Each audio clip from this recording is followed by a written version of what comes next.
All right, Cameron here from Lettertech into our next video on our gluing series. We're going to be using the Probuild glue today. As you can see, glue is a lot thicker in the bottle than your standard A glue. This is the glue that dries flexible. The main difference that you will see from this glue is the way we apply it, applying it up the return and letting it flow down, as opposed to the A by just running it in that joint.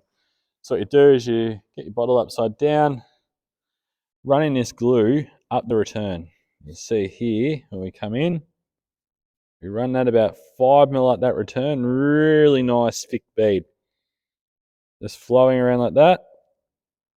So what you do is you'll see that glue flow down the return.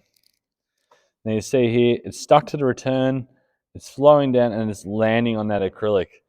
So you'd glue this letter up at the end of the day after you've done your letter sets. You might do 20 or 30 letters in a day. Towards the end of the day, you Probuild all your letters, leave them for 12 hours upside down. That glue is going to form a skin and start to harden. Then you can move your letter around, and over the next 24 to 48 hours, it will really harden up, set nicely on that, but still leave that flexible join. So when you do get the bigger letters, you know, if you're doing letters up to say 1200 high, a meter, you got that flex in it.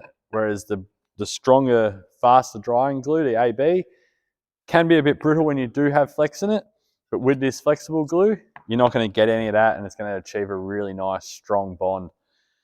Where if you do, like in the other series of videos, we're going to talk about putting strengthening strips in. You can also run that glue up and around strengthening strips and just experiment and see what else you can do.